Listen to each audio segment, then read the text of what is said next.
Sir मैं केवल 10th पास हूँ और मुझे मर्चेंट नेवी में ऑफिसर बनना है, या फिर मैंने 12th कॉमर्स या आर्ट से की है लेकिन मेरे पास कोई ऑप्शन नहीं है, मैं मर्चेंट नेवी में ऑफिसर कैसे बनूं? तो SCI MTI तुम लोगों के लिए एक बेटर चॉइस हो सकती है। लेकिन आज की वीडियो में मैं तुम्हें बताऊंगा क्या तुम्हें SCI MTI से जीपी रेटिंग कोर्स करना चाहिए या नहीं, और कैसे TS Rahman, NUSI Goa, 7 island इन कॉलेजेस से SCI MTI में जो जीपी रेटिंग कोर्स होता है वो डिफरेंट होता है। तो सबसे पहले तो मैं तुम्हें बता दूं, shipping corporation of India MTI maritime training institute आपको जीपी रेटिंग की जगह GP rating leading to second mates NCB course कराता है। अब ये क्या होता है second mates NCB course? NCB मतलब नियरेस्ट कोस्टल वेसल। जो इंडिया की कोस्टल एरिया में जो शिप काम करती हैं, जो वेसल काम करते हैं, उनको हम एनसीबी बोलते हैं। और जो बाहर जो शिप जाते हैं दूसरे देशों में, उनको हम फॉरेन गोइंग वेसल बोलते हैं। दो चीजें ये आप पॉइंट याद कर लो, एनसीबी और फॉरेन गोइंग वेसल। अब यहां पे कोर्स कैसे डिफरेंस होता है? बाकी कॉलेज में आप एंट्रेंस एग्जाम देते हो, इंटरव्यू देते हो, मेडिकल क्लियर करके एडमिशन लेते हो, 6 मंथ का कोर्स है, कंप्लीट करते हो, उसके बाद कंपनी में प्लेसमेंट लेके आप अपनी ट्रेनिंग स्टार्ट करते हो और as a trainee OS join करते हो, फिर विद प्रमोशन ओएस, उसके बाद एबी के बाद बोसन, या फिर एबी पे आप 36 मंथ का सी टाइम करके सेकंड मेट्स क्लियर करते हो, जिसके बाद आप ऑफिसर बनते हो। ये प्रोसेस है बाकी कॉलेज से जीपी रेटिंग के थ्रू ऑफिसर बनने का, लेकिन वहां पे आपको 12th पास होना चाहिए विद पीसीएम। अब कॉमर्स आर्ट्स या फिर 10th पास वाले क्या करेंगे, या फिर 10th प्लस ITI जिसने किया है वो क्या करेंगे?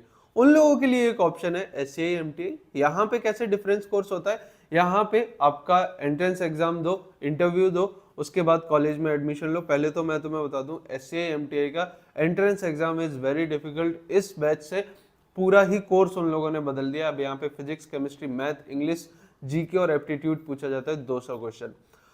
यहाँ पे आप एडमिशन लोगे, 6 मंथ का कोर्स कंप्लीट करोगे और उसके बाद SCI के वेसल यानी कि SCI की शिप पर आप काम करोगे as a trainee rating cadet, जहाँ पे आपको 1 साल ट्रेनिंग करनी पड़ेगी उनके शिप पे। आपको 10,000 रुपए का स्टाइपेंड मिलेगा केवल। आप 4.5 लाख फीस दे के जाओगे अगर बॉयज हो, 3.5 लाख अगर गर्ल्स हो। उसके बाद आपको 1 साल तक केवल 10,000 रुपए पर मंथ मिलेगा। लेकिन उसके बाद आप एलिजिबल हो जाओगे सेकंड मेट्स एनसीबी का एग्जाम देने के लिए। अब ये एग्जाम डीजी शिपिंग की तरफ से अप्रूव्ड एक एग्जाम है। यहाँ पे क्या है, ये एग्जाम देने के लिए आपको पहले कुछ कोर्सेज करने पड़ेंगे।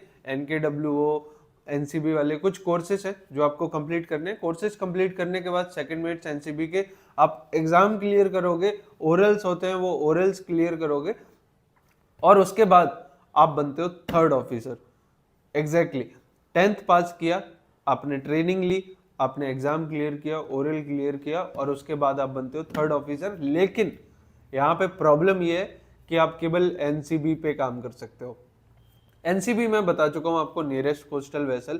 जो इंडिया की कोस्टल एरिया में जो वेसल्स काम करते हैं, जो शिप काम करते हैं, आप केवल उन्हीं पे काम कर सकते हो, कोई भी फॉरेन गोइंग वेसल्स पे काम नहीं कर सकते हो। अब डिफरेंस क्या है दोनों में? तो बहुत सारे बच्चे ये हॉबी लेके जाते हैं शिप पे कि उनको दुनिया घूमने का मौका मिलेगा, तो आपका वो मौका खत्म हो गया। लेकिन अगर आप ऑफिसर हो, आपके पास पैसा है, तो आप दुनिया वैसे भी घूम सकते हो, ठीक है।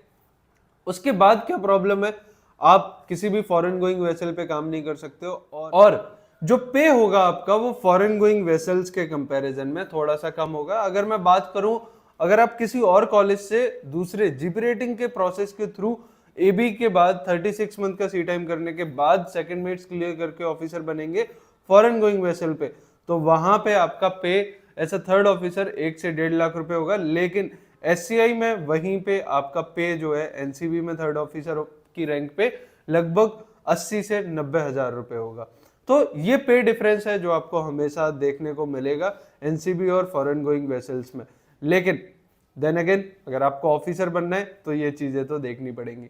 और एक और चीज, एबी से ऑफिसर बनना बहुत ज्यादा डिफिकल्ट होता है, क्योंकि वहां पे आप थोड़ा सा मेंटली एग्जॉस्ट भी हो जाते हैं, फैमिली होती है आपके पास, पढ़ने में उतना मन नहीं लगता because you are already earning a good amount of money, ठीक है।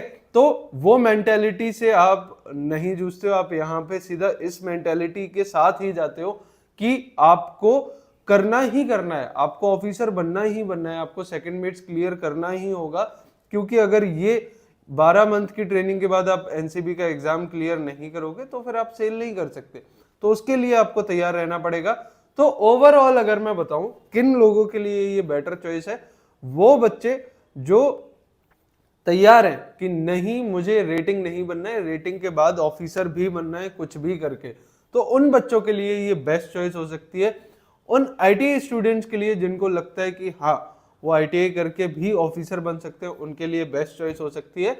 लेकिन यहाँ पे मेरा एक सजेशन है सारे बच्चों को, हम बीएमजीपी रेटिंग में जब बच्चों को इंटरव्यू की तैयारी कराते हैं तो हमारा फोकस है कि केवल रेटिंग के इंटरव्यू की तैयारी ना करो, केवल कॉलेज के इंटरव्यू की तैयारी ना करो, इंटरव्यू की तैयारी इस तरीके से करो कि आपका कम्युनिकेशन स्किल, आपका कॉन्फिडेंस उस लेवल पे लेके जा पाओ कि आप जब थर्ड ऑफिसर बनने के लिए ओरल्स दो, एग्जाम दो, इंटरव्यू दो, तो वो कॉन्फिडेंस आपके अंदर अभी से डेवलप होना चाहिए।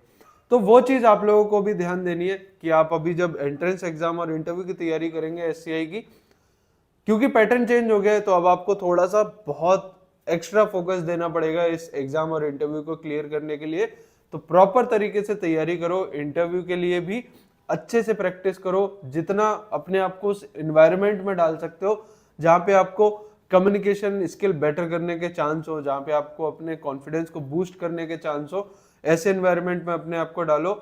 नहीं समझ में आ रहा कहाँ से तैयारी करनी है तो फटाफट से फॉर्म फिल कर दो। हमारे जो इतने सारे सिलेक्टेड बच्चे हैं उनकी तरह तैयारी करो, ताकि तुम लोग भी जुलाई बैच में 100% सिलेक्शन ले पाओ। चाहे मैं एससीआई की बात करूं या फिर एमटीआई की बात करूं या फिर टीएस रहमान, न्यूसी गोवा, 7 आइलैंड या फिर आईएमआई की बात करूं, सारे ही कॉलेज में वी हैव सिलेक्टेड स्टूडेंट्स। चलो मैं तुम लोगों को अपने सिलेक्टेड स्टूडेंट्स दिखाता हूं अभी।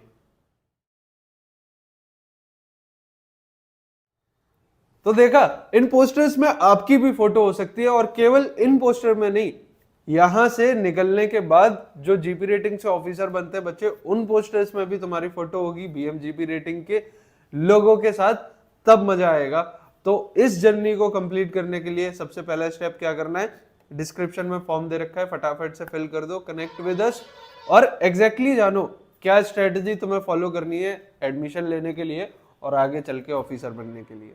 Thank you guys. Thank you for watching this video. Please share this video with your friends and subscribe to BMJP Rating.